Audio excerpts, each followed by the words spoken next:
തനൂസ് കിച്ചണിലേക്ക് എല്ലാവർക്കും സ്വാഗതം. ഇന്ന് ഞാനിവിടെ ഓവർനൈറ്റ് ഓട്സ് എങ്ങനെ പാലില്ലാതെ ഉണ്ടാക്കാം എന്നാണ് കാണിക്കാൻ പോകുന്നത്.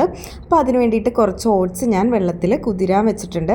ഏകദേശം ഒരു 4-5 മണിക്കൂർ അല്ലെങ്കിൽ രാത്രി വെള്ളത്തിൽ കുതിർത്തിട്ടതിന് ശേഷം പിറ്റേ ദിവസം ഫ്രിഡ്ജിൽ വെച്ചിട്ട് പിറ്റേന്ന് നമുക്ക് ആ വെള്ളമൊക്കെ ഒന്ന് ഊറ്റിക്കളഞ്ഞിട്ട് കയ്യിലുള്ള ഏത് ഫ്രൂട്ട് വേണമെങ്കിലും ചേർക്കാം. ഞാനിപ്പോൾ ഇവിടെ റെഡ് കളറ് ഡ്രാഗൺ ഫ്രൂട്ടാണ് ചേർക്കുന്നത്.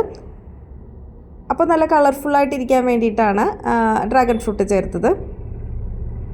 ഇപ്പോൾ നിങ്ങളുടെ കയ്യിൽ ആപ്പിളോ അല്ലെങ്കിൽ ചെറിയ പഴമോ ചെറുപഴമോ ഒക്കെ ആണെങ്കിൽ അത് ചേർക്കാം.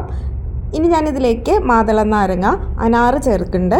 പിന്നെ അത്തിപ്പഴം, അതും ഒന്ന് വെള്ളത്തിൽ കുതിർത്തതിന് ശേഷമാണ് ചേർക്കുന്നത്. ഇനി അത്തിപ്പഴം ഇല്ല എങ്കിൽ നമുക്ക് ഡേറ്റ്സ് ആണെങ്കിലും ചേർക്കാം.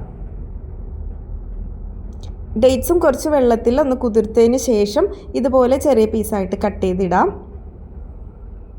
ഇതിലേക്ക് ആപ്പിള്, ചെറുപഴം ഒക്കെ ചേർക്കാം.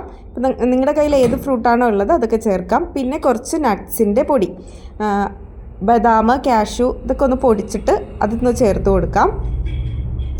പിന്നെ ഞാനിതിലേക്ക് പാലിന് പകരം ചേർക്കുന്നത് ഫ്ലേവേർഡ് യോഗേർട്ടാണ്. ഏത് ഫ്ലേവർ വേണമെങ്കിലും യോഗേർട്ട് നമുക്ക് ചേർത്ത് കൊടുക്കാം. ഇതൊക്കെ ആകുമ്പോൾ കുട്ടികൾക്ക് കുറച്ചുകൂടി ഇഷ്ടപ്പെടും. ഇനി എല്ലാം കൂടി നന്നായിട്ടൊന്ന് മിക്സ് ചെയ്തെടുക്കാം. അപ്പോൾ ബ്രേക്ക്ഫാസ്റ്റിന് നല്ല ഹെൽത്തി ആയിട്ടുള്ളൊരു ബ്രേക്ക്ഫാസ്റ്റാണ്. പെട്ടെന്ന് തന്നെ തയ്യാറാക്കി എടുക്കാൻ പറ്റും. എല്ലാവരും ഒന്ന് ട്രൈ ചെയ്ത് നോക്കിയിട്ട് നിങ്ങളുടെ ഫീഡ്ബാക്ക് അറിയിക്കണം. വീണ്ടും ഒരു വീഡിയോ ആയിട്ട് കാണാം. എല്ലാവർക്കും നന്ദി, നമസ്കാരം. താങ്ക്